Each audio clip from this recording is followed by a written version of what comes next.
Good evening. Sorry to interrupt your dessert. I'm Scott Foster from Asia Times, and I have the great privilege this evening of introducing Mr. Allan West, a man who came to Japan more than 40 years ago to study the Japanese art of Nihonga painting. And over the years, he has overcome many obstacles to become a recognized master of the art. He's particularly well known for his folding screens and also for his use of pigments to generate colors that change depending on the angle from which you are viewing them, which is really quite remarkable if you haven't seen it before. Some of his paintings are at his gallery in Yanaka, which I strongly recommend that you visit. You can take a virtual tour of it on his website, which is www.allanwest.jp, and you can find the gallery on Google Maps. This evening, Allan's going to present, I believe, something along the lines of what he has written in his autobiography, this book, They Hang Me in Tokyo, a barbarian artist's life-changing journey to master Nihonga, the traditional art of Japan. So that sums up the contents. It's full of very interesting stories, and I was able to purchase a copy when I visited the gallery, and I read it, and it's quite a remarkable book. And if you would like to buy it, there are several copies on sale in the front, at the front desk, so you can check on your way out. And if they're sold out, and hopefully they will be sold out, then you can go pick up a copy at his gallery. In any case, I will now turn the mic over to Allan, and he will explain how you will be able to ask questions.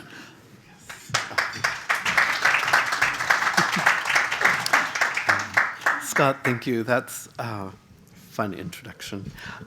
So I've been attending events like this and felt like the one thing I wanted to hear of all things didn't get dealt with, and felt frustrated and went home. So I asked if it would be possible to have mics that could be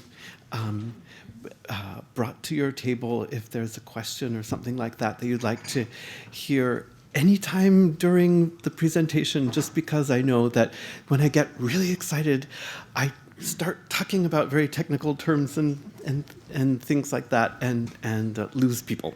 And I don't want to lose you. So many of you are longtime friends. Some are more recent friends, and I hope the rest of you will become friends by the end of the night. I have been really excited about the opportunity that I have tonight, and so much so that it was really hard to sleep last night, sort of the power of positive thinking and all that sort of thing, and I realized that there are times when the power of positive thinking can be self-defeating, and that's one of them. So I will do my best to cover all the bases that you want. So I kind of went around. Oh, I'd also like to recognize the people who are not here, who are watching on Zoom, and thank you for being awake at the middle of the night or early in the morning watching as well. So we will have that sort of lack of sleep element that we can share. So I went around the tables to find out about how many people have and have not read the book, and partly because I didn't want to reveal anything to those who hadn't read yet. And so what I'd like to do is talk about some of the things that are not necessarily covered in the book, but that might need some sort of extra oomph. And then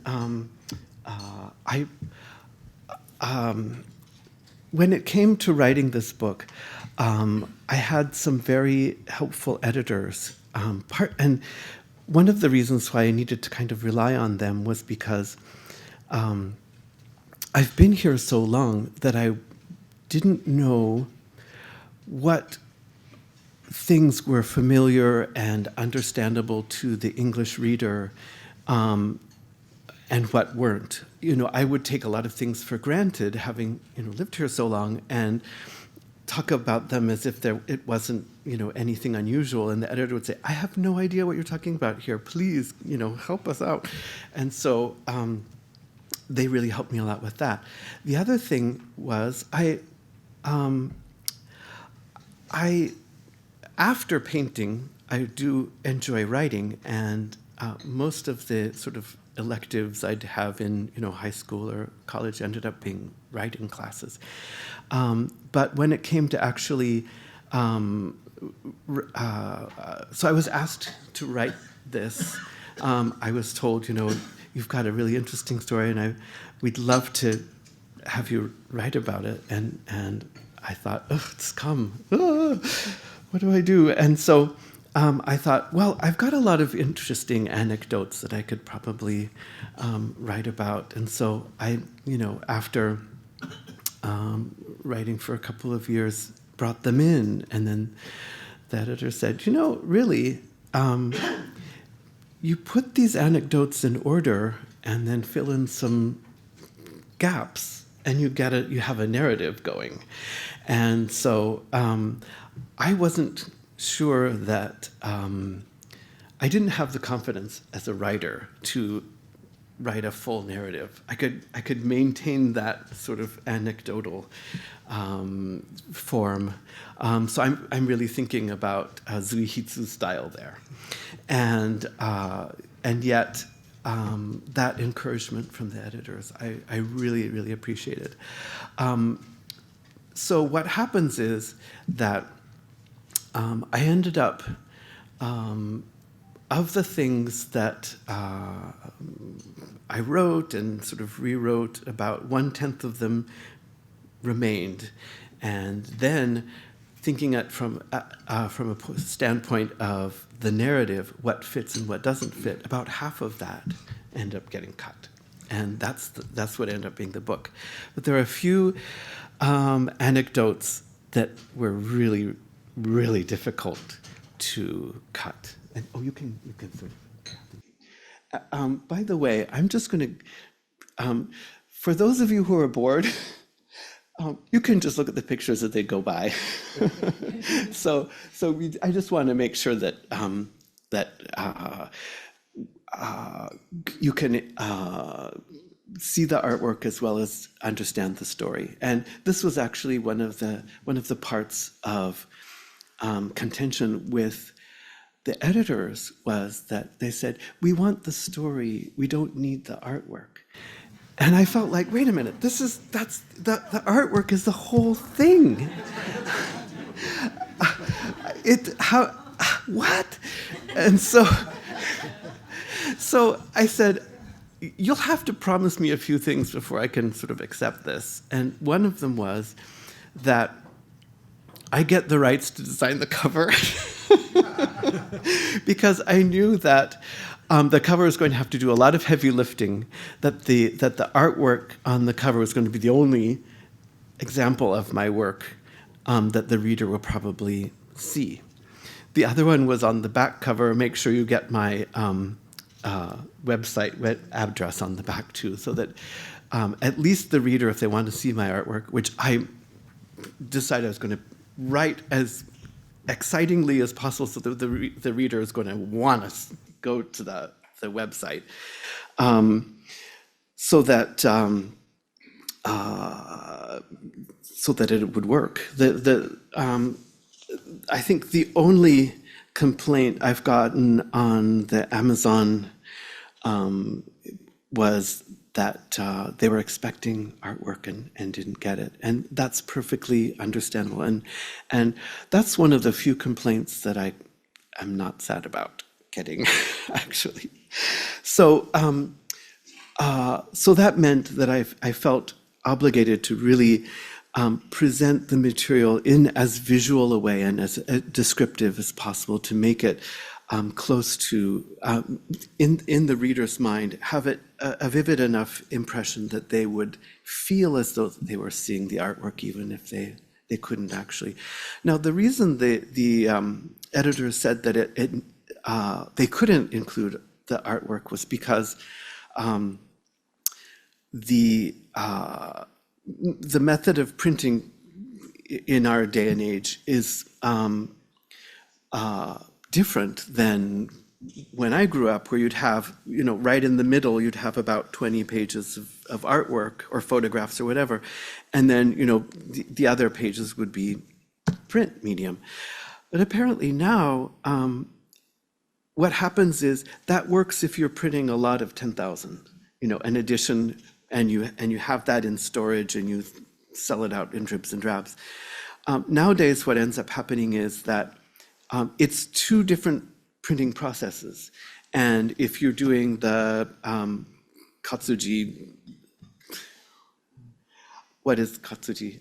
If you do the word part, sorry, it's one method of printing, and then if you do the visual part is a different method of printing. And so you can't switch over and then splice them in and make all the coins, is that the right word? I think it's a coin, different. And so he just said, if we did that, it would cost the same amount as a full photographic album thing, because even the word part would have to be on the same kind of paper and printed the same way. So my thinking is that you guys sell this and I'll get a catalog, an art catalog ready. So look forward to that.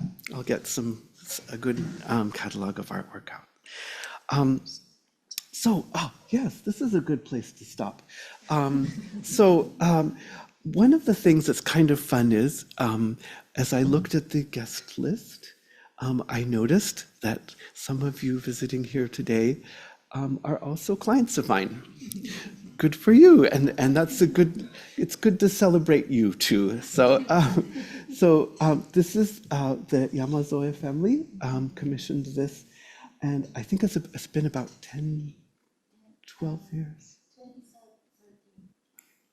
So 12 years. 12 years. Yeah, and so this was for the entrance of their home, and I want to make sure you don't worry. I've talked to Yamazoe-san already to make sure she's okay with my talking about this. But so this was sort of to commemorate their career. So they've lived in Rio de Janeiro and Washington, D.C., and here in Tokyo as well. And so this is sort of part of the story of their lives. And so one of the things is that Washington, D.C.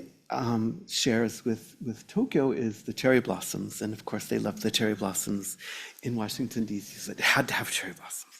And I thought, that's okay. I agree with that. I'm from Washington, D.C. too. I totally get that. Then the other thing is Mount Azúcar, is that right? From Rio de Janeiro. They wanted to have that in that's Sugar Mountain. That's right. And then, and so of course the Sugar Mountain onto the inlet, the port. I don't know what you call that. The ocean, but also they love to jog around Shinobazu Pond in Ueno. And so what happens is, I painted this in such a way where this is Ueno Park with Shinobazu Pond and Mount Azúcar at the side of the lake, and then cherry blossoms of either Washington, D.C. or Tokyo, depending on your interpretation. So that was a fun project to do. Okay. we can go on, I think. Yeah. This is a painting I was commissioned by Hotel Beru Grande.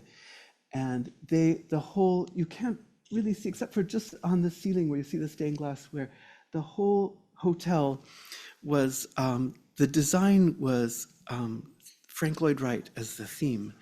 And so they asked me to paint a folding screen like some of the ones that Frank Lloyd Wright had in his interiors that he did as well. So that was quite fun. And this is, these two are Yokohama's Grand Intercontinental Hotel. And oh, I know who this guy is. There you go. This is my studio, and this was before the earthquake. When the earthquake happened, that whole bookshelf fell, and I was very lucky. I had been painting there. There's a chapter in the book about this, but I was painting right there when I suddenly got this really tingly feeling up my spine. And I thought, this is weird. And I stood up and I went out to the front door just to see what's happening.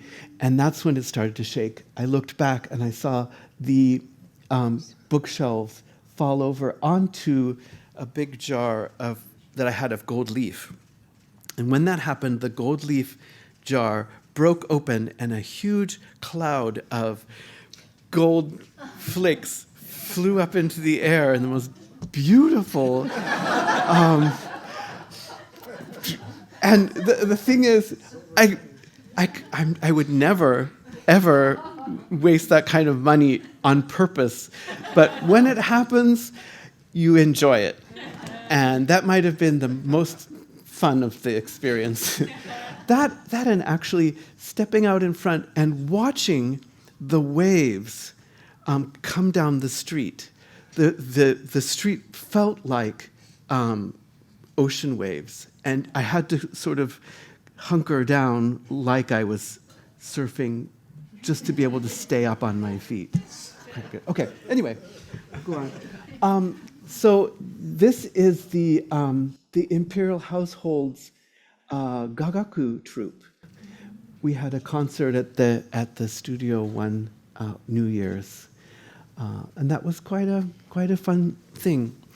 When I was a kid growing up in Washington D.C. and loved to paint from a very young age, the first job I got was to paint backdrops for local drama troupe, and that was at the age of 14. And so quite early on in my life, I've enjoyed taking commissions and having knowing that the client has wants and needs that need to be fulfilled. If the artwork in the backdrop doesn't match the play, it's not going to be, nobody's going to be happy about that. And so, sure, why not? We'll see what comes up. So the idea of taking commissions was really kind of an early part in sort of the beginning of my career. And so that made that my, that's sort of part of my, my personality as an artist. Let's just go back one, sorry. So this was commissioned by a boutique in Ginza, and they wanted to do a hanami themed thing, and so they were selling the ceramics for like a elegant picnic. I mean, can you imagine taking your oribeyaki to a picnic? I'd love to do that. Anyway, so the idea was that the cherry blossom would sort of bend over, and then you'd see that kind of grassy hillock at the foot of the tree with the sort of the bamboo on the bottom. That I imagined would be where cherry blossom viewers would enjoy lying under the tree and looking up at it. And so that was sort of the beginning of that that painting. So if you go and visit my studio, you might find this painting there. So when I say it was commissioned, it was commissioned as a window display, and so it wasn't a purchase. That's one of the, I think it's maybe the only commission that wasn't a purchase, but that was a fun thing. Oh, the other commission was and that will probably come up later, is a backdrop for a drama, and we'll stop here for a minute. It was the backdrop for a no drama play that was commissioned by the Sendai City Arts Council, and as a collaboration with the Komparu School of No Drama, and that was quite an exciting thing as well. Yeah, let's go for it. So this is right there in front of my studio. Those of you who have been to my studio will know this tree very well. It's the Himalayan cedar tree, and it stretches out over, 2 households worth, and so when it rains, the rain doesn't even, the roofs don't even get wet. It's a very protective, wonderful tree. And this tree, if you've read the book, you'll know this tree is an important character in the book, and a recurring character. And the people that my neighbors that live under the tree too are very good friends, and they feature in as well. Anyway, we'll go on. We'll go on there too. So this is the front entrance of the Kanazawa Tokyu Hotel, and they commissioned me because I use only Kanazawa gold and silver leaf, and they wanted someone who could use it in a way that would express Kanazawa itself. This one. Yes. So this one is, yeah, these 3 all together. So the next one is on the first floor at a different entrance, and then this one is at the front desk. Yeah. And this one was commissioned by Nakashoya in Kawagoe.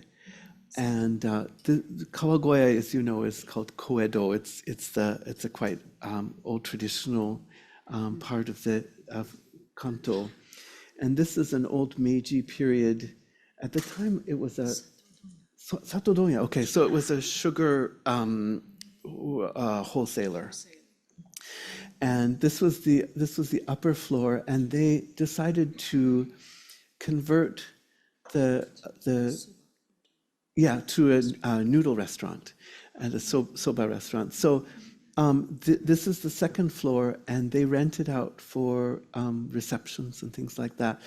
So they asked me to do this suite of sliding door panels, and so I did kind of trees and flowers of the 4 seasons, was how that goes. And then this is the other side, which was, this side is the showing. So you'd have the tokonoma, the art alcove, and the shelves to the left of that. And then this is true to kind of the genre, the kind of interior that you would expect. So this would be more of a Chinese landscape scene. And then this is the first floor, and these are this would be where the family lived, and so that it's the Butsuma. You'd have the family altar, and so then I painted this would be where they would, eat and drink, and so I thought that some grapes on a kind of a nice maroon colored wall would be appetizing for diners there. Yeah. We'll go on. Okay. Now, the chapter called "The Weight of Generations." Let me. Sorry about that. My word. I've changed the titles enough that I need to.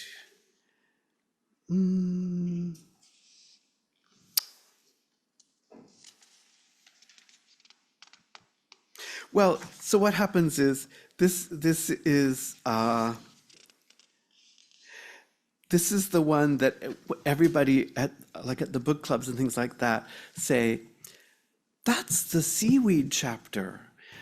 And so they always talk about the seaweed chapter. So you'll know when you read it, you'll know about that. So this was, I was commissioned to paint, to create the label for nori, the seaweed laver company, Yoshida Yakinori. And they said that ever since the establishment of their company in Meiji period, they have always created their nori for department stores, for kabukiza, for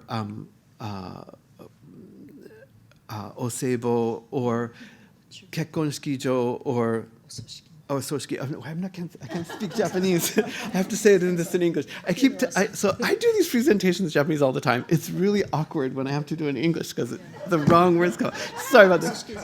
So a funeral home or wedding things for the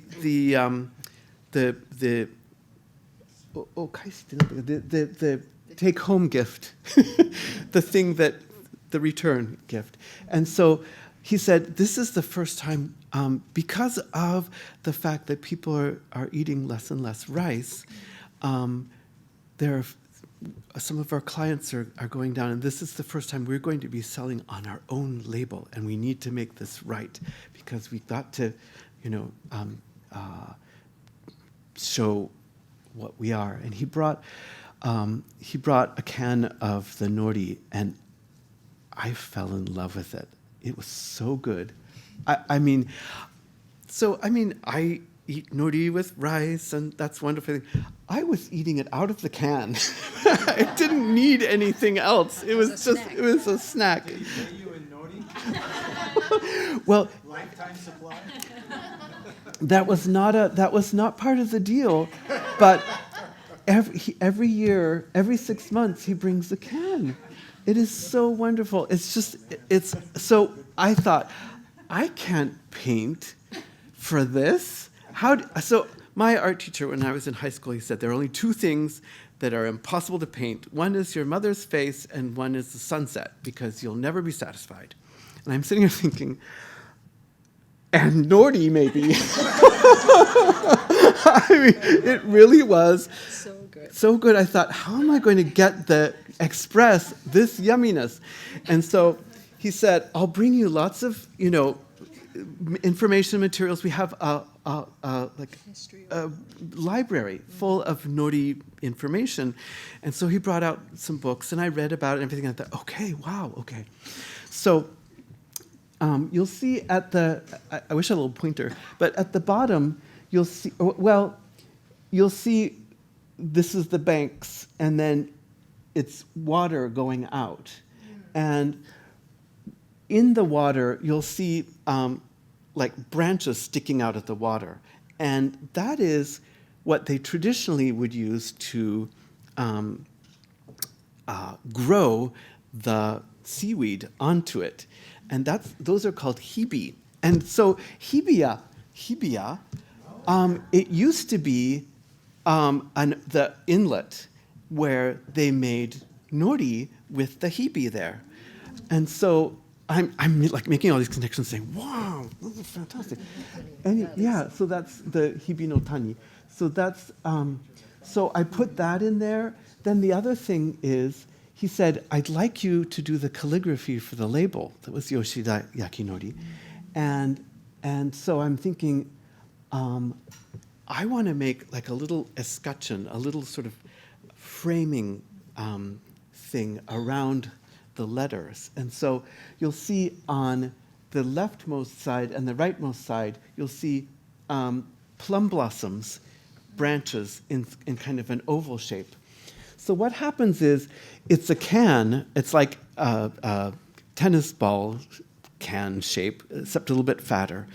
And so I knew that I didn't want to have like a seam that would I want you to look at the whole can.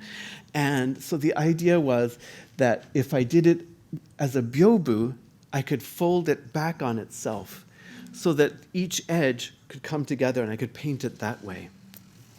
So needless to say, this is 2 meters high. And so this is a little bit bigger than the can would be. But I thought, my thinking about this was, this is great nori, and I want people to buy it again. If they've bought it, they've eaten and said, this is fantastic. Next time they go to the store, I don't want them to think, now which nori was that? I don't remember. I want it to be very obvious, this is the only. So most of the nori's packaging that you see is like sort of brown and gold, sort of like green and orange, but kind of not sticky outy. They all look about the same. The designs do. And if you wanted to do a nori package that everybody else does, I know how to do that. So anyway, my thought was, I'll just really, really make it obviously different. And so that's why it was big, was because I want lots of detail. I wanted people to spend lots of time looking at each little thing. And then when all the nori is gone, I didn't want them to throw it away. I wanted the nori to be in their house, and maybe they'll put pasta in it, maybe pencils. I don't care. I thought, I want that nori to be advertising for Yoshida Company in their house, because they'll have that can wherever, and that'll help remind them. So that was the idea behind that. I think we've pretty much hit that well.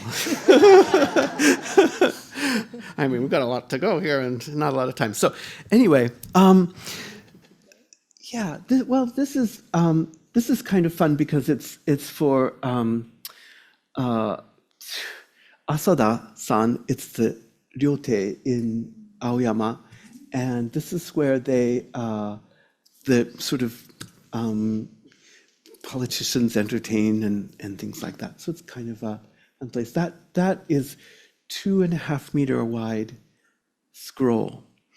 And it doesn't look that big because it's sort of the same scale as the room. The room is huge. And so I had to go and measure the room and make sure I got it to look right. But that was a fun painting to paint too. Okay, yeah. So the owner's name is Asada Shota, and his name is Shota is Pine Boy, Sho Matsu Futoi, pine fat.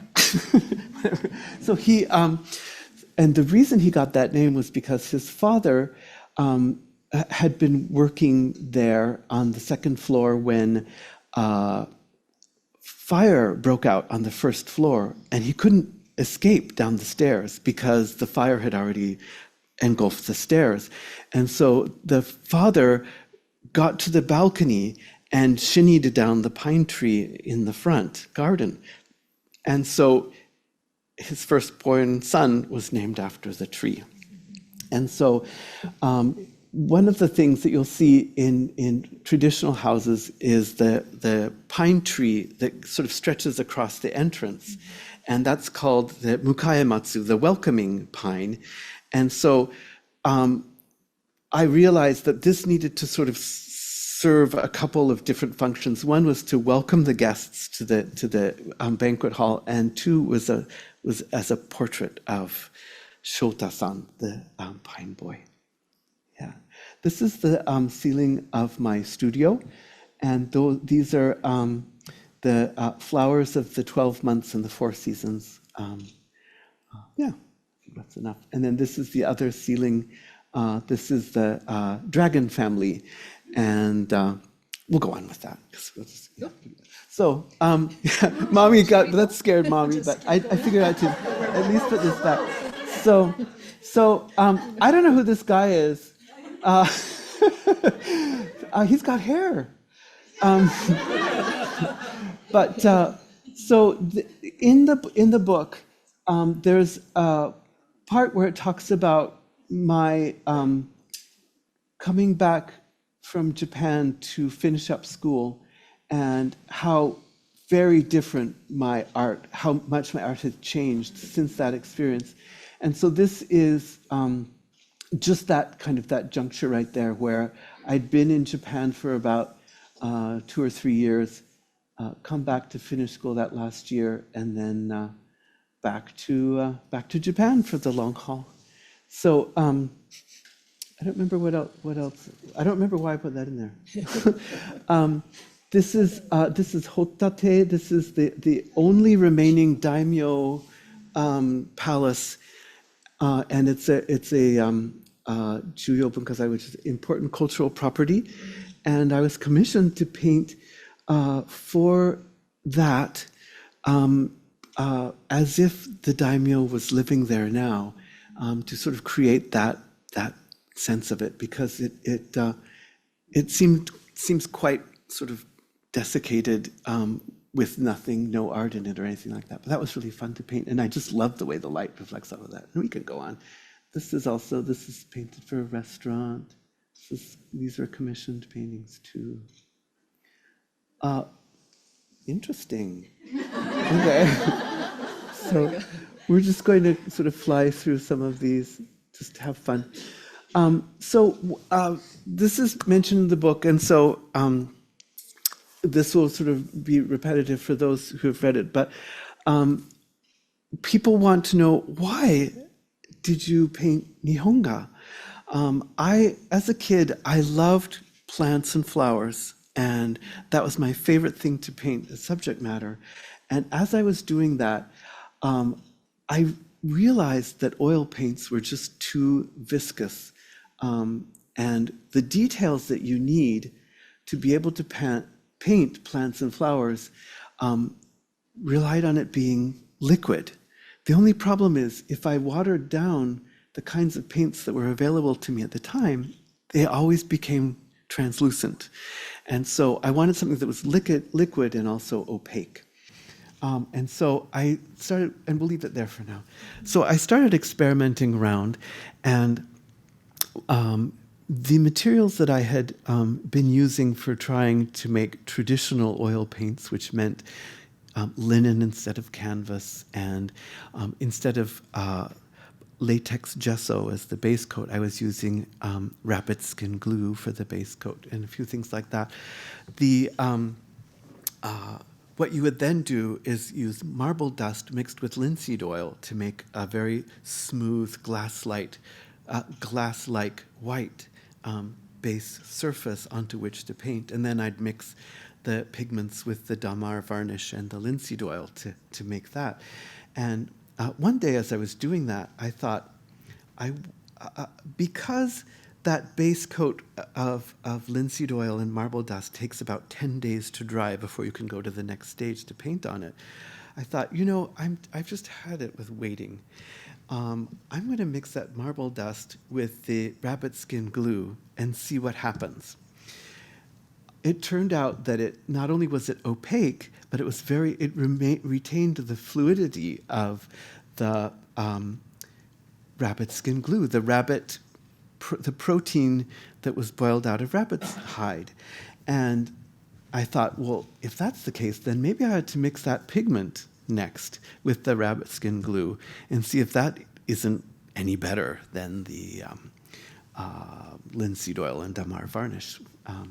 And did that and thought, this is fantastic. This is exactly what I've been looking for. And started painting using that method, thinking I had invented this new thing that would change art history forever, and the world would, beat a path to my door, and all of these things. Well, I submitted, this was while I was in high school, this is while I was a senior in high school, and I submitted some of those paintings to a juried show in downtown Washington, D.C., and was accepted, and that was very exciting. They asked me what kind of a price I would like to put on it, and I was so worried because I didn't know whether it would slide off the wall or, melt in the summer heat of Washington, D.C., or crack or flake or something. And so I said, I think we're going to have to make it not for sale. Because I just needed some time between my invention to see if it was stable or not. And then at the opening party, a woman came up to me and she just grilled me about the materials, the techniques, everything, because she said, this doesn't look like oil paints. And I said, no, it's not. The wonderful thing is how that matte finish I really like. It's not that sort of oily thing. And so I told her all about it, and she said, I think the Japanese have been using a similar technique for a long time. And of course, my face just went white, and I'm thinking, my brilliant invention. What? No. And that's all I could think about all night long. I wasn't, anyone else wanted to talk with me, I was sort of like, thank you. Yeah, nice to meet you. While I went home that night, and I just thought, oh, geez, what's happened? And then the next day, I woke up and I thought, you know what? That might mean that it is permanent. If it's been used for a long time, that must mean it's pretty good. And so then I felt like, well, let's put a price on that. Yeah. Let's see what happens. So then by the time the exhibition was over, the next wave of, you'll notice I'm sort of a worrier, or I overthink things is maybe the best way to put it. I started realizing that the woman said, it sounds like what the Japanese have been using for a long time. She didn't say, oh, that's what the Japanese people have been using for a long time. She said, that's similar to, or sounds like, or something like that. My memory was like, wait a minute, what have I done? And I sold that painting too. Oh my word. What am I going to do? Well, I talked to the people and they said, we're fine. It's okay. No big deal. And the money that I got for that painting, I decided to use to go to Japan and seek this out, find out more about this technique and the materials and everything. And so I took that money and came to Japan. And that's about where you hit the first chapter of the book. This is where, we'll hold this a minute. Sorry, this is where I go, oh, that guy, he's trying to sell books with me. So anyway, I'm sorry. But anyway, I told you the fun part. So this is my studio now, and people are welcome to come and visit. One of the things as a foreigner Nihonga painter, I find that, and this is sort of where the title comes from, people really have a hard time totally accepting this fact. And I guess sort of like, if you're a kabuki actor, it's much better if you're born into the Onoe family or the Nakamura family or whatever, and that's normal and everything. But if you were, Mr. Suzuki, you're not treated the same. You're not kabuki royalty. I went to school with Uemura Shoen's Himago. So, and it was interesting to watch the professor say, oh yeah, no, great-grandson, yeah. Because you have Shoen, Shoko, Atsuyuki, and then this is my classmate. So so not even being Japanese, not even being from the right family, does make it hard for a lot of people to sort of accept that fact. And so one of the things I have done is, my studio was very modern interior, and part of the reason was because people who would be looking at the art and wanting to buy the art kept saying, well, it's not going to fit in my home. I live in a normal Western style home, and what you paint is not going to work there. And so I thought, if I made the interior of my studio and gallery look very sort of modern and all that, then they could see that it works.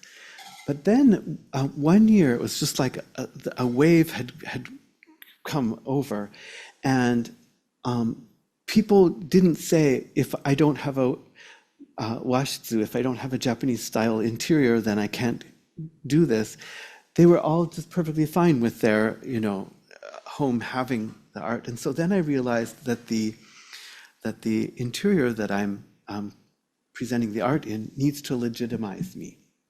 And so then, so now it's Junwafu, traditional style Japanese building an interior, and that kind of helps people see, oh, this is the real thing. So when I was dealing with the gallery, they said, you need to wear artist clothes. And I'm saying, what is that? I don't want to I don't want people to think, oh, if I get near you, the paint is going to rub off on me or something like it's going to don't dirty my chairs. So she said, why don't you wear ise miyake clothes? And so for a little while I was wearing please. But that rubbed off on mommy. Now she's wearing please. But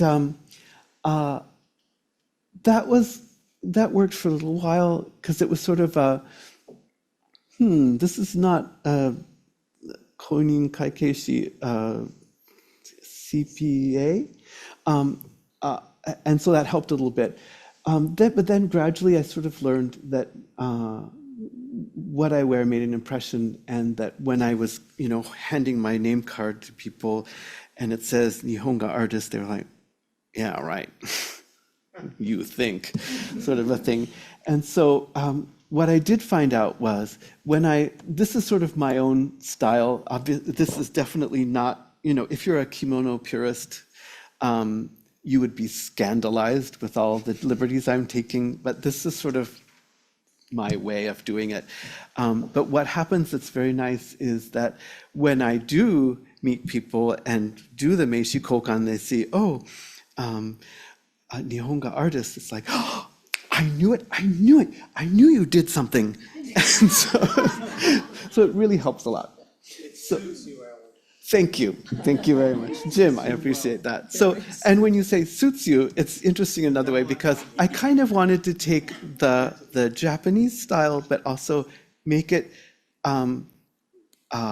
translatable into a Western style. So I didn't want to be like in a business situation where I was way out there. So the idea is that this is a suit coat, this is the white shirt, this is the necktie, and do it that way. So I even use a little necktie pin here. So. Yeah. Okay. You can go on. Yeah. And so the paint is very liquid, and so you can't paint like this because the paint will flow down. So it has to be horizontal, which means that I spend a good most of my professional life on my knees. And it also means that I had to build this kind of bridge thing so that when the paintings get large, they can be underneath the bridge and I can paint leaning over it. It's movable. And it's movable. I have it on rails, so it moves. Yeah. This is the Kanazawa. This is the same Asada-san who commissioned the large scroll, and this is the 11 months of Asada. It's a 11-meter wide thing. Yeah. And this is in the Asada bar. Could you go back? Sure. Mm-hmm. We got people who want to take pictures. Okay. Yes, of course. So.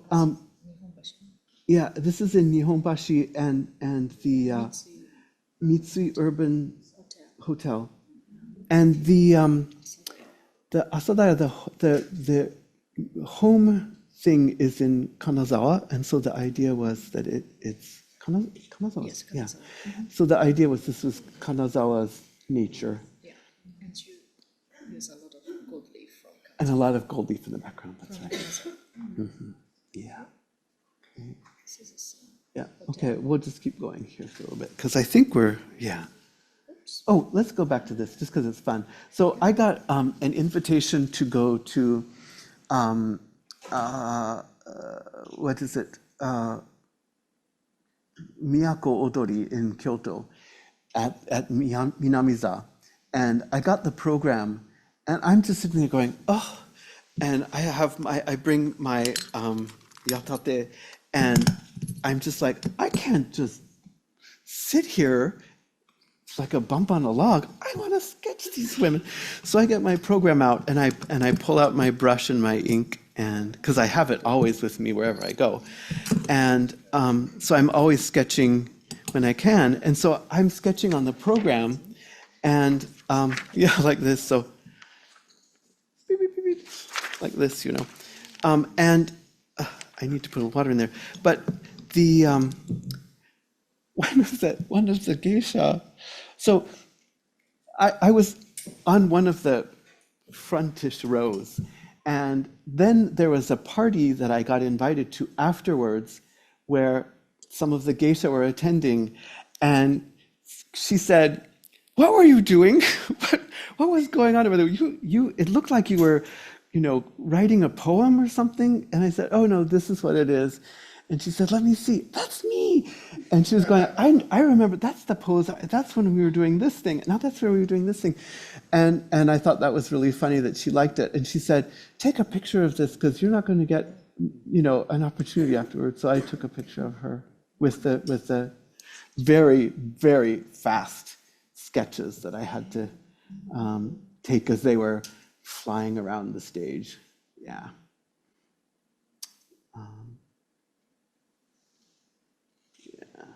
Let's keep going. These are all commissioned paintings.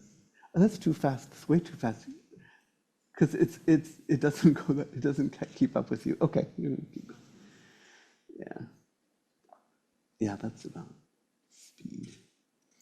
This is a family. That's fun. Fisher. Yeah. I'm just gonna go back one.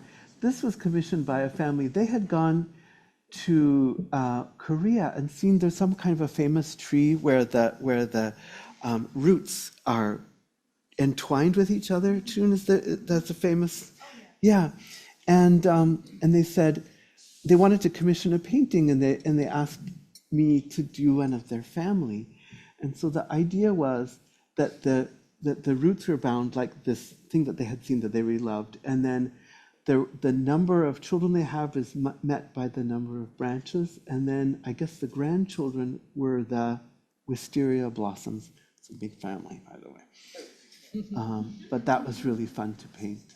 And so it's fun also to get, every once in a while, I'll have a client send a photograph of, a family get together or a Christmas or something like that where the paintings are in the background, and I really enjoy that too. So, yeah, I guess we need to really go along here too.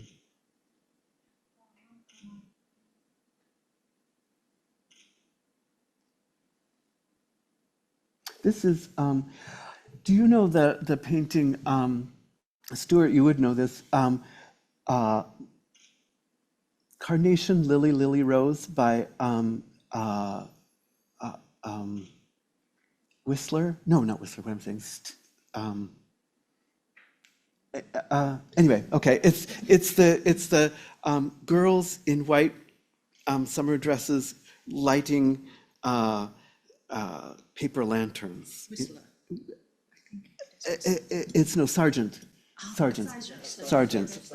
Yeah, and the title is Carnation, Lily, Lily, Rose, after the name of the song, but I just love that painting and could never approximate it, but there's something about the theme of carnations and lilies and roses that I really like a lot, and that happens every once in a while. Yeah.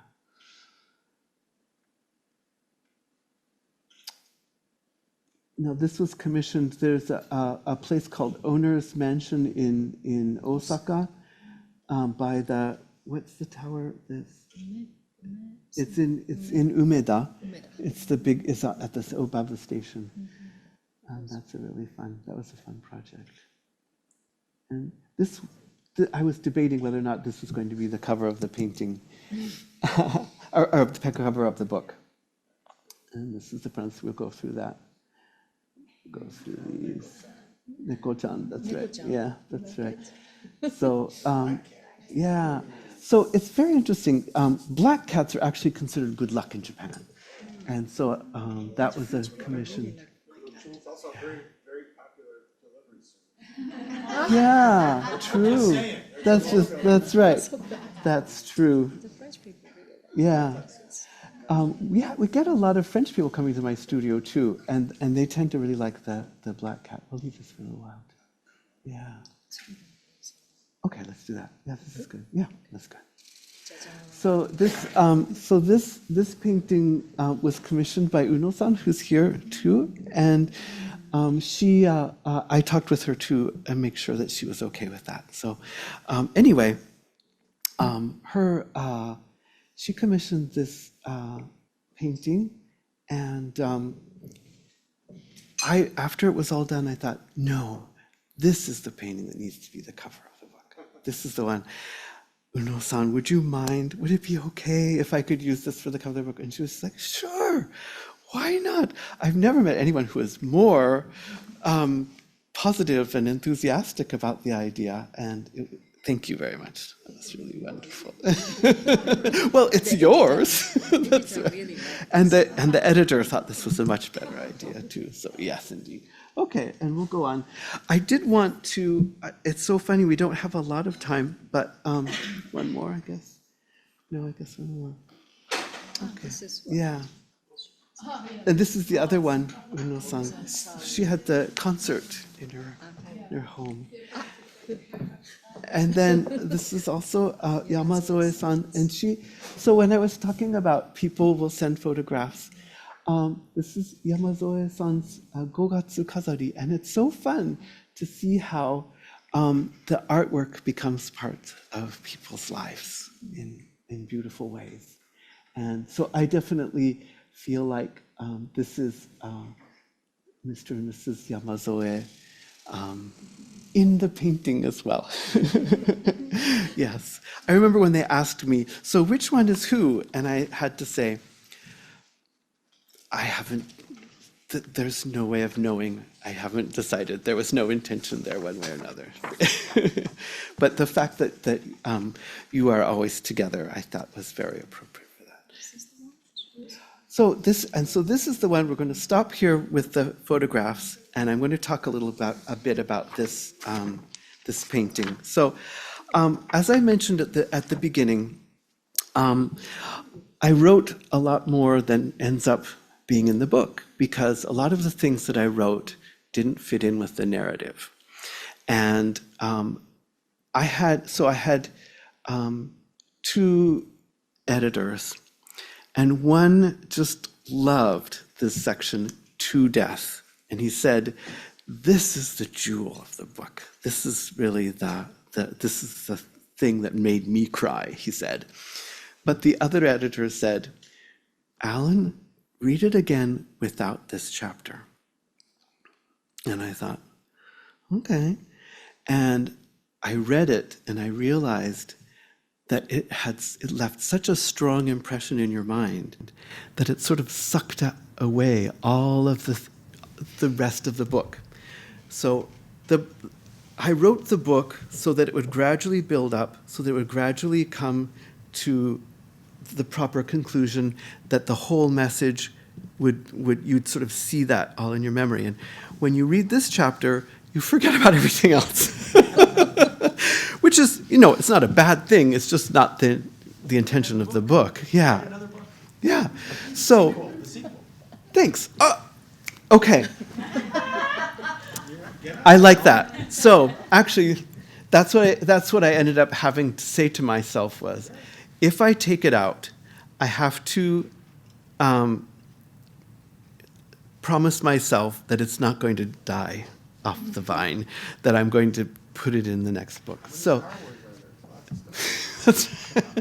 I would definitely not presume to compare. Anyway, so we only have a very little amount of time. So this painting was, that you just saw, the last painting, was commissioned by Shuri and her husband Mamoru.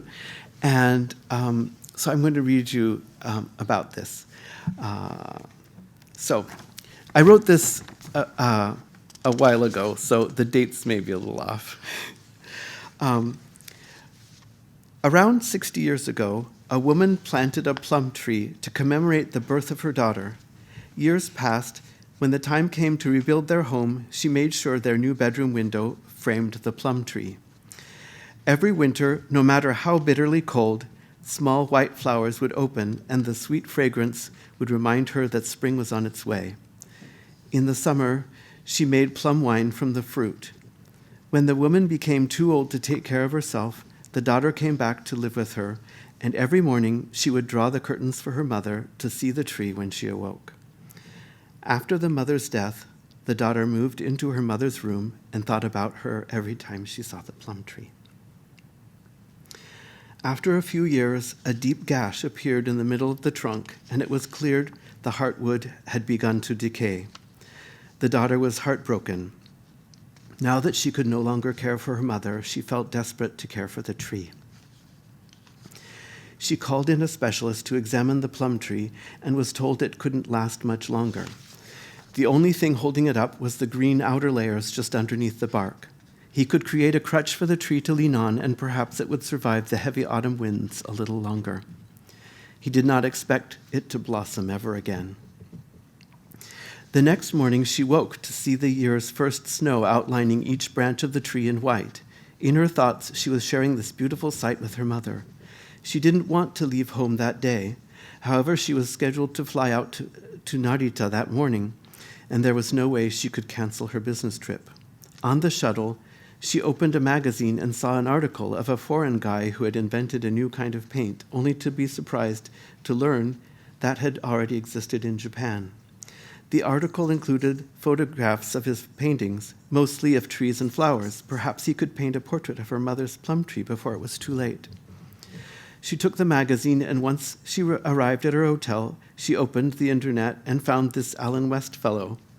One of the paintings on his website was of a plum tree iced in snow before the background of a crystalline sky.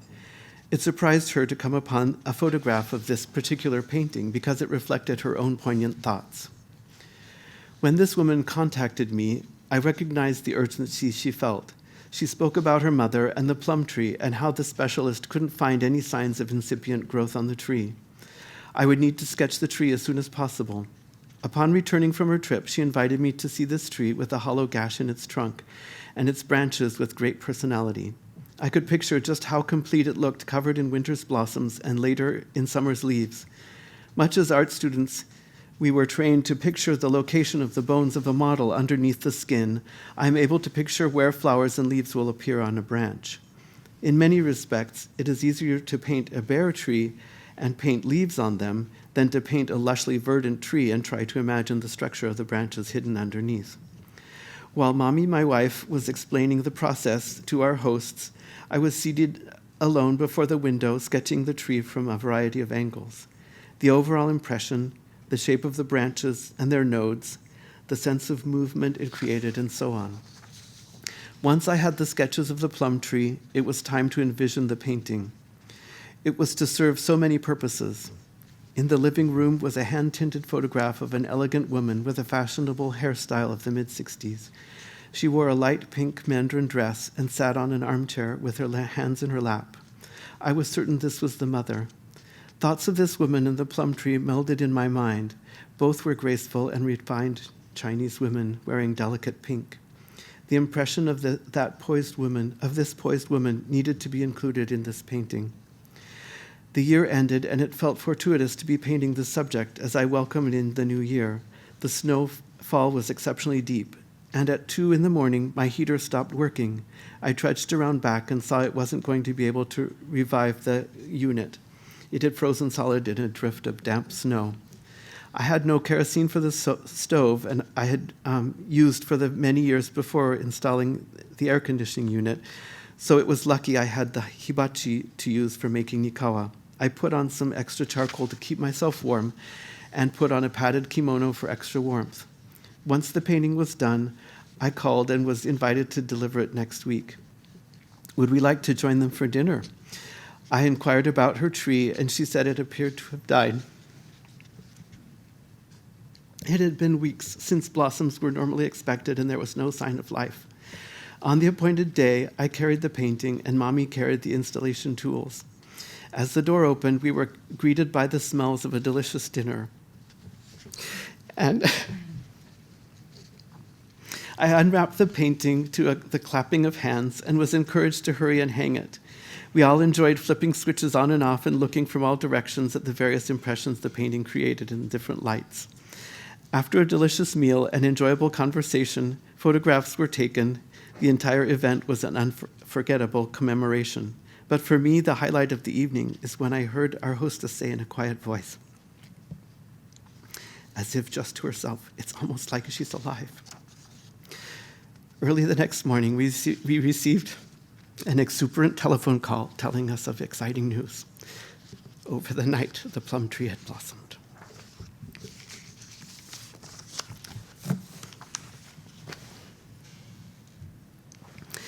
And so now I've sucked the air out of the event today. But one of the things I've experienced through my life is that when I was painting for galleries, I'd paint and then send the paintings off to a gallery, and some will come back and some will go wherever I didn't know. But I learned one thing, and that was that painting for people, painting by commission, is one of the most beautiful things I could imagine doing as an artist. And to be able to enjoy the kind of communion with the client that comes from that experience has been a truly elevating experience, and one where I feel a very special bond with each one of those clients. And one of the reasons why it was especially fun to be able to have some of those clients come and visit here today, for me to be able to first thank them and to share that joy of creation, that these works wouldn't exist without those people. It's a collaborative effort, and that it's the clients that are behind the creation of the painting. And I'd like to thank them for that as well. And I guess we can turn the time for questions if you'd like. Do we have the time? Do we have time? That's right.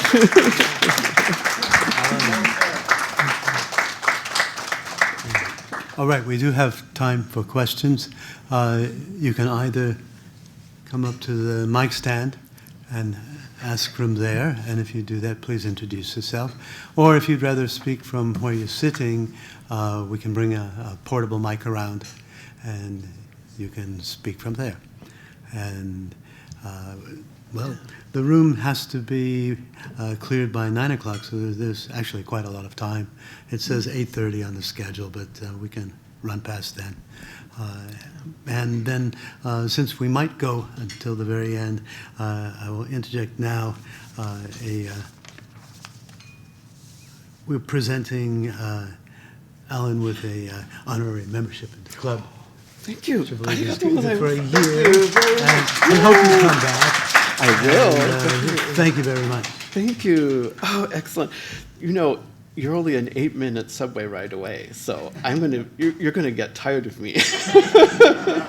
No, I do Bump not into get me all the tired of time. going to Yanaka. Okay. Thank you very much. Domo arigatou gozaimasu. Thank you very much. So yes, if you do have questions, raise your hand, and Or just shout it out. or just Yeah, shout. yeah. I think it's a small enough room. In your book, and I don't think this is to be a spoiler alert or anything, but Okay. you talk about pigments. I was in the pigment business a little bit, I think you know, with optically variable pigments. Oh, yeah. That I used to sell for anti-counterfeiting security features that are used in most of the currency, Yeah. where it's kind of a color shift. Yeah. Anyway, tell us about that your discovery using natural materials of pigment, because that was pretty amazing. Yeah. So depending on the medium, depending on the substrate, it will be quite different. So one of the things with printing, so I like to do silkscreen, and with the silkscreen print, what I would do is make a very stiff ink, and then make it quite, how would I explain this? And then with the squeegee, pull it quite fast, so that what would happen is, with a, I'm sorry, this is so technical, this is going to be, but when you make the ink go through the mesh, what you're doing is you're essentially pulling it. If you do it stiff enough and fast enough, you're pulling it so it only hits this corner of the mesh. So that what happens is the ink is going to be little tiles like this, of course, on the microscopic level. But what it does mean is when you see it this direction and the tiles are facing you, you see only that color. But if you're seeing it from this direction, the face of the tile isn't your direction, and you're seeing the underneath color instead. Is that? Yeah, so that's kind of an OVP. What I wanted, you had this relationship with your supplier. Yes. Of the pigments. Tell a little bit about that. Just a teaser for what that, you relied on this guy, and it was very expensive. Yes. Because pigment is the heart and soul of art, I think.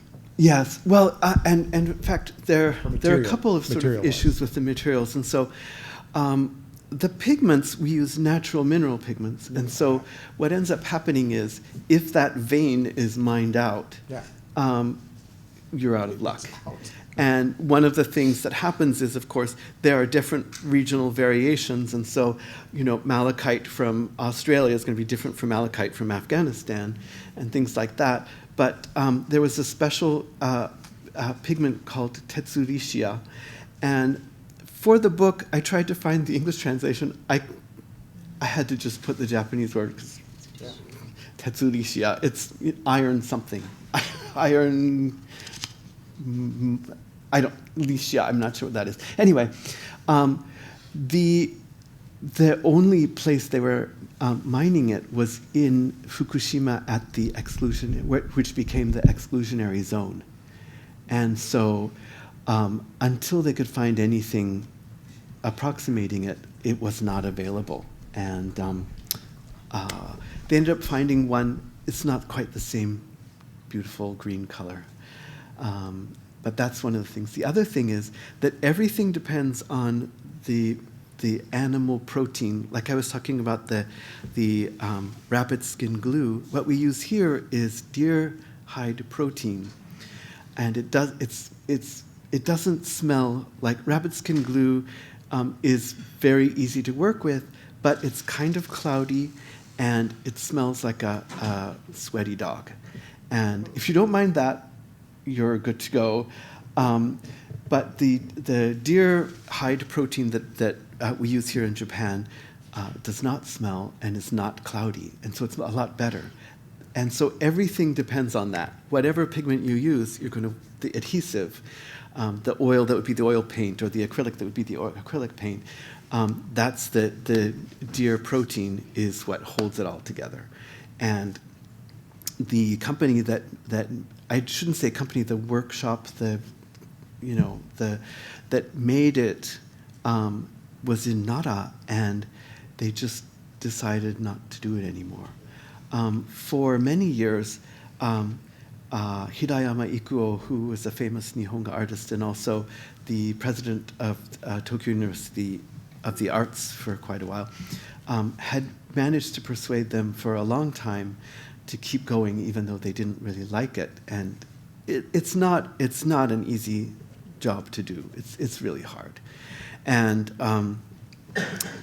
I really appreciate them for doing it. But they just decided, we've had, our generation is going to be it. We've had it. We're going to retire. Nobody wants to carry on the business.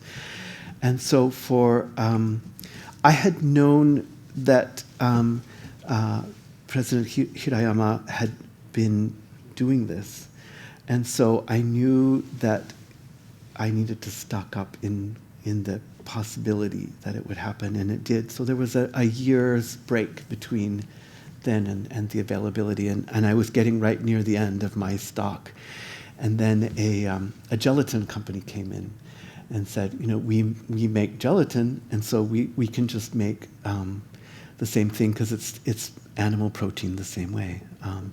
And so when they did it originally, it was made to the qualifications as foodstuff, and so it didn't work as for painting. It wasn't flexible, and so it took another couple of months for them to get it just right, to get the feedback from us painters, and now we're back in business. Yeah, so it is something where it is not a booming. The number of Nihonga artists and suppliers that supply us is a dwindling number indeed. And so one of the other, my feeling in writing this book, and in fact the dedication is to, I want to get it right because I was very careful about how it was worded, to the people who know what they like. I can paint for them because of the craftsmen who make it possible. They really need to know how important it is that however many Nihonga artists there may be, without the pigment, without the protein, we can't do it. And so part of the other reason why I wrote this book is to just let more people know what Nihonga is and how wonderful it is, and to make sure that these people are known and appreciated as well. So, yeah. So I did do a whole chapter on the paper makers as well. That's going to have to be in the next book as well. So we'll do that. Yeah. Did you have a section on brushes too? I not in the next one, but I do the one in this book. Well, you know. Thank you. That's right. So before I met and fell in love with Mommy, I fell in love I was working at the Scuba Expo, and I fell in love with a brush, and it was a big one. It was about, so she was a beautiful long hair. That's right. Yeah. Well, when we met, Mommy's hair came to about right here, so it's about the same. And very thick and rich. That's thick and rich and black and all that, and it just. I was working at the Scuba Expo, and in front of the Korean pavilion was a store that was full of stationery things, so ink stones and ink sticks and brushes and things like that. And in front of it, as like a signboard, was this giant brush hanging from the eaves all the way down to the ground. And yeah, the hairs were about this long. And of course, the handle and the ferrule goes way up here. And I looked at it, and I just kept thinking, the paintings I could paint with that brush is going to change my life. This is a partnership, the things we can do together. And so I said, is this brush for sale? And they said, no, it's the signboard. I mean, well, I'd gone there, every lunch I'd gone there and just like, petted it. And so when I went in and said, is this for sale? They said, we've been waiting for you. They knew they saw my drool. So anyway, they said, well, let us think about it. And by the end of the expo, they said, we didn't sell as many ink stones as we thought we did. We're going to have to carry a lot of stuff back it's going to be a big expense. So they said, we'll sell you the brush. Okay. So anyway, pretty much my whole savings for that, 10 months was it? Went into that brush. But it totally changed everything. So you saw the painting of me in the suit and the hair. I was standing in front of that painting with the large sort of with the wisteria blossoms and the swishes of color. That was painted with that brush. Those big swishy strokes were painted with that brush. And so that brush really made a big difference. Where's the brush? Do you still have the brush? Yeah, it's hanging in my studio. That's right. Yeah. Do you have a name for it? I didn't give it a name. There is a brush with a name though, called Shiragiku, which was my favorite brush. And so when it came time to when we were going to be engaged, I didn't have a ring at the time, and so I gave her my brush, the Shiragiku.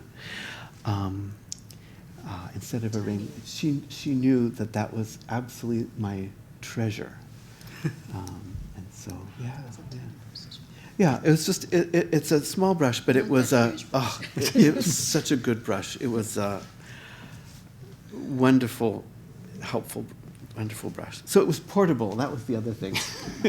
Maybe she couldn't put it on her finger, but she could carry it in her purse. So yeah, that's cute. Is that about? Well, I have a question. Oh, Sure. Go ahead. Yes. Go first. Some years ago, when I walked better than now, I often passed with my wife at night your atelier in Yanaka, and we had sometimes talk about it. And my wife every time told me she felt, my wife is Japanese, she felt there is a different in the paintings, some differences. Some paintings look like a bit American influence, and some more Japanese influence. Yeah. The paintings with a very strong colors, it's more American, and the other it's more Japanese. Yeah, that's right. Could you agree with? I totally agree with it. I think I had an interesting experience. I was commissioned by a temple in our neighborhood. As you know, there are lots. That's the temple district, and he asked me to paint a suite of sliding door panels as well, and I felt like I really needed to study what made sliding door panels successful, because I had seen examples where it looked like, for want of a better term, and I have to apologize, I know it sounds weird, but it looked sort of like an organ transplant that wasn't successful, where the building appeared to be rejecting the painting, because if you're not a commissioned kind of painter, if you're hang on the wall in a frame and sell through a gallery kind of a painter, you don't care what everything looks around the artwork. You don't care whether it harmonizes with the interior and things like that. And as someone who's 80% of what I paint is on commission, I'm very concerned about what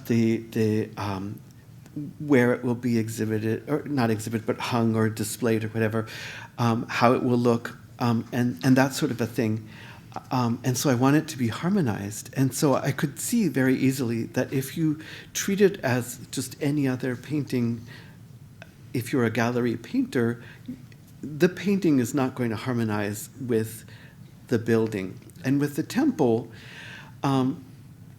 sliding door panels are the architecture. You can't really get around it. You're not like hanging it on a nail. And so I spent some time sort of studying this and realized that most of those sliding door panels reflect in some way the garden outside of the room. And so you want to sort of recognize that inside the painting.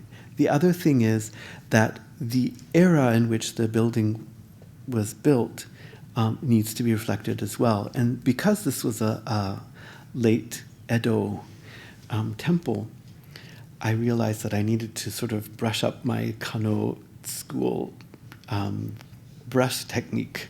Up until that point, I had been very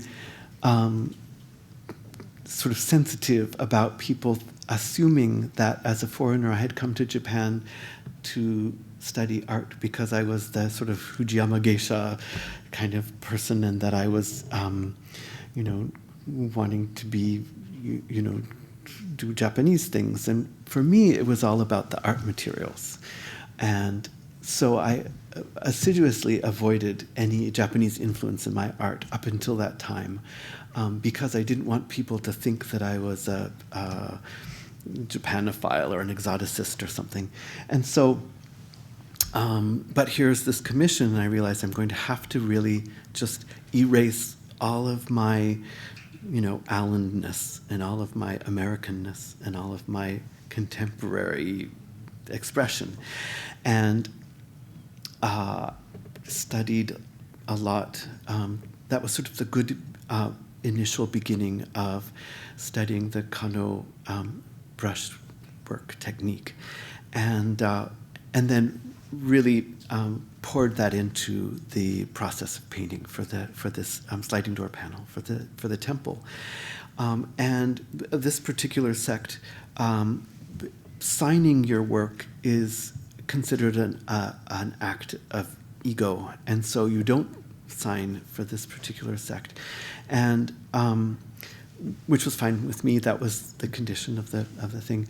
And I had a friend who came, whose senpai had died and had a funeral there at that temple, and he stopped by my studio on the way back from the funeral, and he said, "Oh, I saw your painting there." I hadn't told him that I had painted it, and I hadn't. He hadn't come to my studio when I was painting it, and I said, "Oh, the priest told you about this commission?" And he said, "No, I just took one look at it and knew it was yours." And I thought, I failed. You, in spite of all that effort, you could tell anyway. And at that moment, something inside me changed, and I realized that assiduously avoiding looking like an exoticist or avoiding a Japanese influence is as unnatural as actively engaging in it and drawing it in and that sort of thing. And so I realized that my insistence on originality or whatever it was kind of based on my ego as well, and that number one, whatever I did is going to look like my work anyway, apparently. And then the other one was, so what if people see a Japanese influence? Maybe that's not such a bad thing, and people are going to think what they want to think, whatever you do anyway. And so I just sort of, that my ego went out the window and I stopped caring anymore. And so when I have someone come to my studio, so I didn't find out until I established my studio that right across the street is Nihon Bijutsu-in. And so it's the Inten, it's the Japan Academy of Art. So some of my friends who are classmates are associated with this, and so that's fun to see them sometimes. But one day, an old man and his assistant came to my studio, and I thought, oh, I think this is the guy from the academy. Oh, and I'm just painting, but I have my headphones on as well. Mommy was very nice to greet them and show them around, everything like that. He's going, "This is not Nihonga. This is not Nihonga." And I think he was assuming that I would be scandalized or that it would be, hurtful or something. I'm sitting going, well, it doesn't have to be Nihonga. I didn't intend for it to be Nihonga or for people to think it was Nihonga. So, sure, why not? It's my art anyway. So, that's sort of the way. Yeah, you use just the materials. Yeah, I use the Nihonga materials. And then I just sort of pick and choose and do however I want with different modes of expression as I like. Yeah.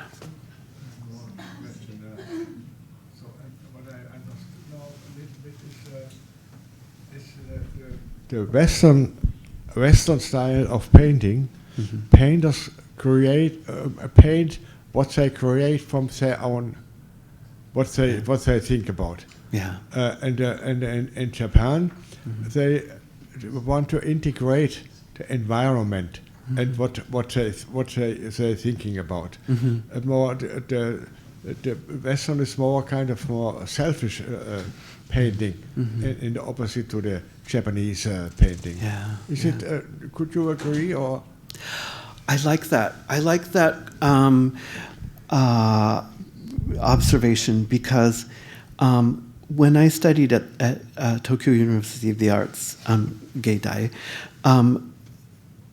my professor, Kayama Matazo, called me into his office one day, and I thought, oh no, I've done something, I'm in trouble. And he said, I need to know something about what you're doing and why you do it. And he said, for us in Japan, we're a Shinto country, animist. We believe that Yamaga Kami, Kawaga Kami, that the mountains are holy, that the rivers are venerable. And I see that in your work. And I see it in a way that I haven't seen that in any generations younger than mine, in Nihonga. And he said, I want to know why that is. And I was sort of surprised and taken aback because that's not usually an observation that people make. And I told him that when you see someone's art, you sense the personality of the artist, what kind of a person he is. And my feeling about nature is the same way, that whatever one believes about nature, for instance, as the creation, we can see that as holy. And that attitude is behind what I paint and what I think about the subject matter and why I choose plant life and nature as my subject matter. Yeah. So, yeah, that may not have been a direct answer to your question, but your question sort of, gave me that. Yeah. And I think that's a wonderful place to stop. Thank you. I hate to cut you off, but the staff have to clean up the room by 9 o'clock. Yeah. Thank you very much for coming, and let's give Allan another big Thank round you of very applause. much.